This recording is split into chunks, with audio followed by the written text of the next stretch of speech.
کشن کو دونوں بازوؤں کی مدد سے سینے سے لگائے ہوئے، نگاہیں اس کے نقش نقش کو عقیدت سے چھو رہی تھیں، جو اس کے دل میں چھپی بے پناہ محبت سے بے خبر سو رہا تھا۔ دل اس کو چاہ سکتا تھا، صرف پانے کا تصور بھی کرنا خود کا مذاق اڑانے جیسا تھا۔ اس کے مقابلے میں وہ کچھ بھی تو نہ تھی۔ یوں ہی اپنی سوچوں میں مگن وہ اس پر نگاہیں ٹکائے کھڑی تھی جب وہ دھیرے سے کسمسایا اور بھویں سکیڑے آنکھیں کھول دی۔ اس کے یوں اچانک جاگ جانے پہ وہ گڑبڑا گئی، کیونکہ وہ اسے یوں سر پہ کھڑے اور مبہوت ہو کر تکتے دیکھ چکا تھا۔ دران کے چہرے پر حیرت کی ہلکی سی رمق ابھری اور معدوم ہوئی۔ وہ انل صوفے پہ سو رہے تھے تو میں نے ان کو روم میں بھیج دیا، میری نیند پوری ہو گئی تھی۔ وہ اسے یوں اپنی صفائیاں پیش کر رہی تھی جیسے چوری پکڑی گئی ہو، ویسے شاید پکڑی ہی گئی تھی، کیونکہ اس کی نگاہیں عجیب طرح سے جوئی کو دیکھ رہی تھی۔ ہاں، آپ کب اٹھی؟ کشن کو ایک ہاتھ سے سینے پر سے ہٹاتا وہ اب اٹھ بیٹھا تھا، ایک ہاتھ سے پیشانی پر آئے بال درست کیے اور گھڑی پر نظر ڈالی۔ 3 بجے، ابھی کچھ دیر پہلے، بلا وجہ گلے میں ڈالے اسکارف کو درست کرتے ہوئے جواب دیا۔ مضطرب کیفیت میں کچھ نہ سمجھ آنے پر رخ موڑے کچھ قدم کے فاصلے پر موجود صوفے پہ بیٹھ گئی۔ دران اب بلا جواز ارد گرد دیکھ رہا تھا۔ کیا عجیب سی خاموشی تھی۔ جوئی نے پھر سے نگاہ اس کی طرف اٹھائی۔ وہ اب آتش دان کے شعلوں پر نگاہ جمائے بیٹھا تھا۔ سفید پاؤں میرون رنگ کے رگ پہ رکھے تھے اور اس کے جاگرز قریب ہی پڑے تھے۔ وہ اب اس کے پیروں پر نگاہ ٹکائے ہوئے تھی جب دران کی آواز ابھری، آپ کی دوست ہنا، یہی نام بتایا تھا؟ جوئی نے اچانک اوپر دیکھا، وہ اسی کی طرف دیکھ رہا تھا، صوفے کی پشت چھوڑے تھوڑا آگے جھکا ہوا۔ ان کا کوئی ایڈریس وغیرہ معلوم ہے کیا؟ نہیں، ایڈریس تو نہیں، فون نمبر اس کے شوہر کا تھا میرے موبائل میں، پر جوئی نے رک کر مایوسی سے کندھے گرائے۔ موبائل تو چین آنے سے پہلے ہی اس سے چھین لیا گیا تھا۔ دران نے اس کی ادھوری بات سمجھتے ہوئے پرسوچ انداز میں سر ہلایا۔ جوئی نے سر جھکایا، پھر جھٹکے سے اٹھایا۔ ہاں، پاکستان میں اس کے گھر والوں سے اس کے شوہر کا نمبر لے سکتے ہیں، وہ اپنی نگرانی میں ہنا سے بات کرواتا ہے ان کی، مجھے وہ نمبر یاد ہے۔ پرجوش لہجہ تھا، آنکھیں کسی امید سے چمکی۔ گڈ، دران نے پرسوچ انداز میں سر ہلایا، صوفے کی پشت سے سر ٹکائے بازو کو اوپر کیا۔ ہنا بچ جائے گی نا؟ سہمے سے لہجے میں پوچھا۔ دران نے نگاہ اس کے چہرے پر گاڑی، فکر مندی چہرے پر صاف واضح تھی۔ وقت سے پہلے کیا کہہ سکتے ہیں؟ 2 ٹوک روکھے سے لہجے میں جواب آیا۔ جوئی کو روکھا پن محسوس ہوا۔ ایسا کیوں تھا وہ؟ ایک پل میں بہت احساس کرنے والا اور ایک پل میں ایسے جیسے اس سے زیادہ کوئی اجنبی نہ ہو۔ جی، وہ سر جھکا گئی۔ بوجھ ہوں میں اس پر۔ دل پہ بھاری پن بڑھنے لگا، آنکھیں نمکین پانی سے بھرنے لگی۔ آپ ہنا کے ساتھ پاکستان نہیں جا سکیں گی۔ دران کی آواز پر حیرت زدہ سر اوپر اٹھایا، نگاہیں اس کی گہری نگاہوں سے جا ٹکرائیں، آنسوؤں سے بھری بڑی بڑی آنکھوں کی پتلیاں۔ ایک پل کو لگا ابھی چھلک جائیں گی۔ دیکھیں ہنا، اور آپ کی سچویشن میں بہت فرق ہے۔ آپ کو ابھی پاکستان میں خطرہ ہو سکتا ہے، یہ لوگ بہت بہت مضبوط ہوتے ہیں، اور آپ کو پاکستان میں اتنی سیکیورٹی نہیں ملے گی۔ پھر میں کب جا سکوں گی؟ زکام زدہ لہجہ، ابھی کچھ کہہ نہیں سکتا۔ دران نے کندھے آہستگی سے اچکائے۔ جوئی کے چہرے پر خوف ایک دم سے بڑھ گیا، گلے میں بھی نمکین سے پانی کا احساس بڑھنے لگا۔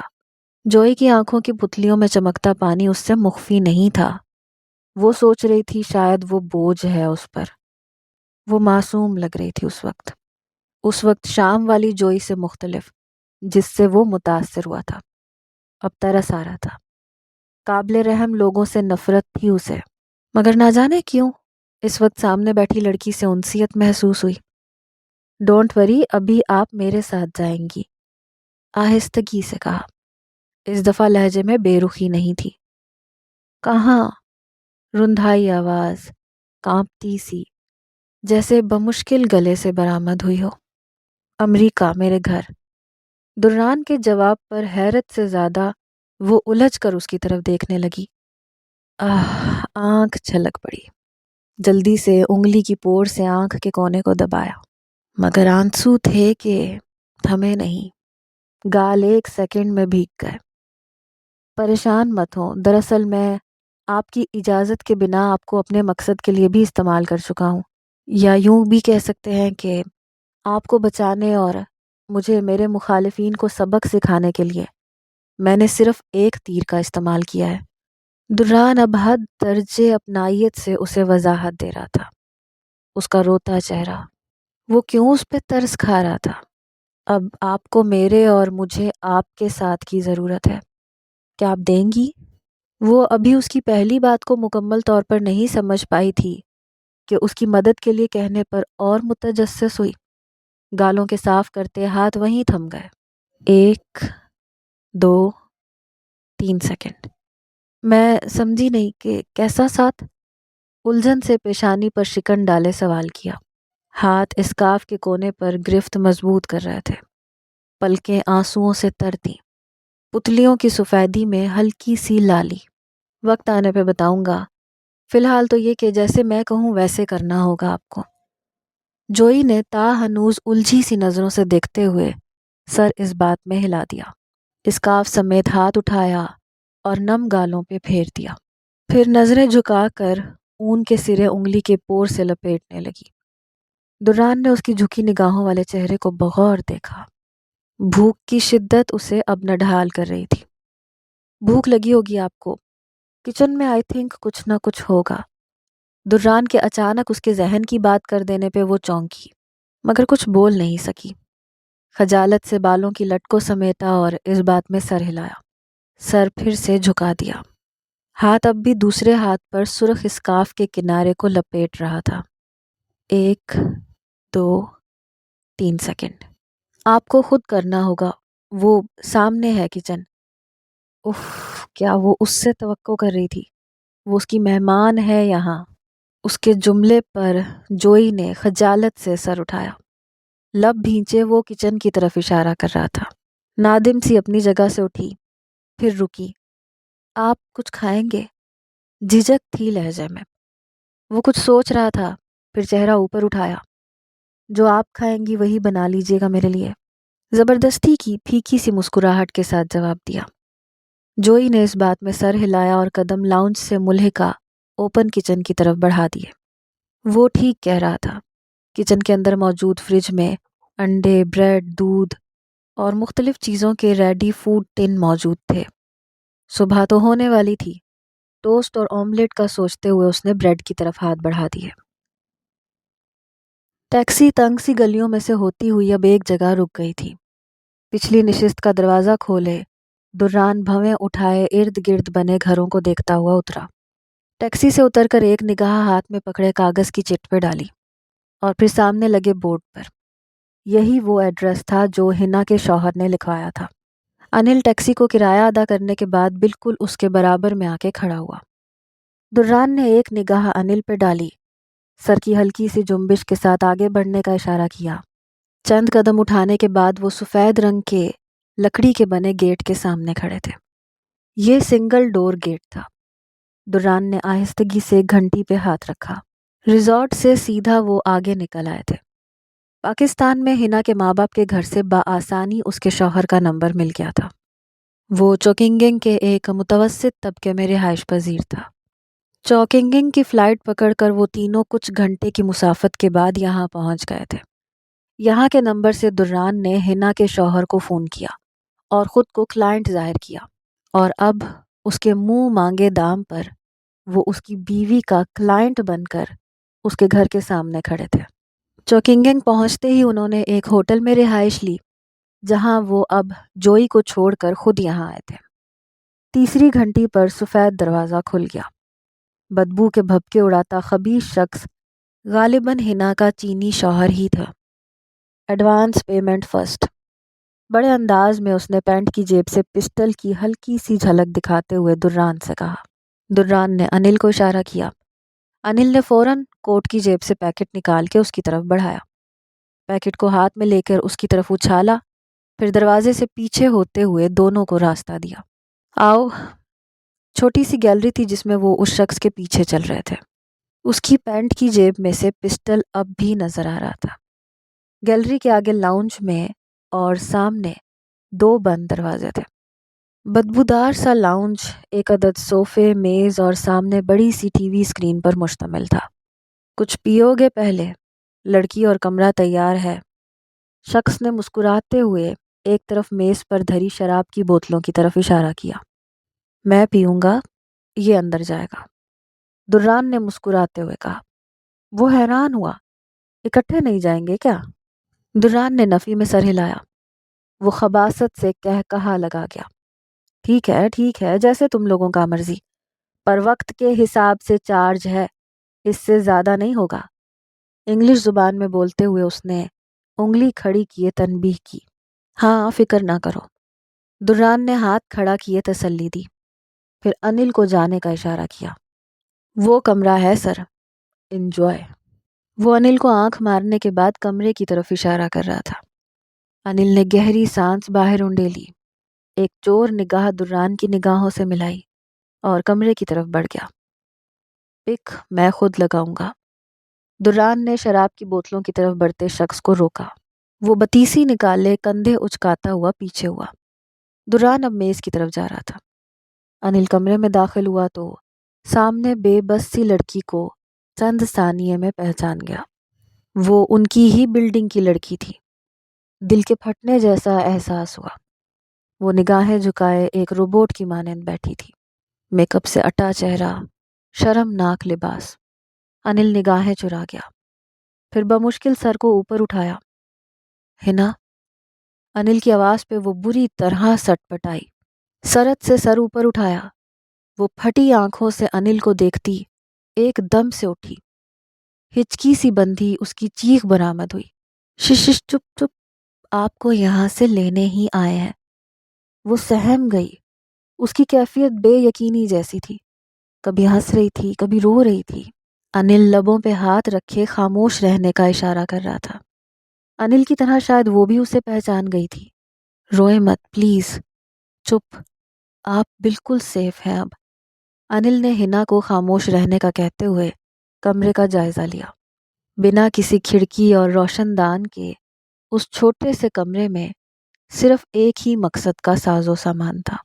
انل کے چپ کروانے کے باوجود سامنے کھڑی بے جان ہنا گھٹی گھٹی آواز میں روئے جا رہی تھی۔ قید، اور وہ بھی اذیت بھری، اس میں کسی ذی روح کی کیا حالت ہوتی ہے، سامنے بیٹھی وہ لڑکی ہی جانتی تھی۔ پچھلے 6 ماہ سے وہ یہاں قید و بند میں تھی۔ ماں باپ نے تو یہی سوچ کر رخصت کیا تھا کہ نہ صرف اس کا مستقبل سنور جائے گا بلکہ پیچھے ان کے گھر کو بھی سہارا ملے گا۔ شادی کے جھانسے میں لا کر یہاں شوہر اس سے 6 ماہ سے جسم فروشی جیسا گھنونا کاروبار کروا رہا تھا۔ اس کے گھر والوں کا منہ ہر ماہ چند ہزار بھیج کے بند کر دیتا تھا۔ وہ اپنی نگرانی میں ہنا کی بات گھر والوں سے کرواتا تھا، جس میں وہ یہ کہتی تھی کہ وہ بہت خوش ہے، یہاں ایک اسٹور میں ملازمت کرتی ہے جس کی وجہ سے آپ لوگوں کو پیسے بھیج رہی ہے۔ سارا دن وہ اس چھوٹے سے فلیٹ نما گھر میں بند رہتی، شوہر کا جب دل کرتا تشدد کرتا، منہ مانگے داموں پر جسم فروشی کرواتا۔ وہ اب مایوس ہونے لگی تھی، خود کو حالات پہ چھوڑ دیا تھا، لیکن آج یوں کوئی اسے بچانے کے لیے آ جائے گا یہ ناقابل یقین تھا۔ مجھے یہاں سے جانا ہے، مجھے پاکستان جانا ہے، اپنے گھر، پلیز مجھے لے چلو یہاں سے۔ کانپتے ہاتھوں سے راہ فرار کی جاہ پر کھڑی وہ اب بھی بے یقینی سے سامنے کھڑے انل سے منت سماجت کر رہی تھی۔ جائیں گے، ضرور جائیں گے، بلیو می۔ آپ رونا بند کریں، آواز باہر جائے گی، انل نے تسلی آمیز لہجے میں سمجھایا۔ تحفظ کی یقین دہانی کے لیے اپنا کوٹ اتار کے اس کے کندھوں پہ ڈال دیا، نگاہوں کا زاویہ تبدیل کیا اور کمرے کے بند دروازے کو بغور دیکھا، جس کے پار چھوٹے سے لاؤنج میں لگے صوفے پر ہنا کا شوہر بیٹھا تھا اور دران ہاتھ میں 2 گلاس تھامے اس کی طرف آ رہا تھا۔ گلاسوں میں موجود محلول کی اوپری سطح پر سفید جھاگ کی دبیز تہ تھی جو دران کے ڈگ بھرنے سے گلاس کے کناروں سے ٹکرا رہی تھی۔ بڑی مہارت سے دران نے گلاس کے اندر موجود اس محلول کے اندر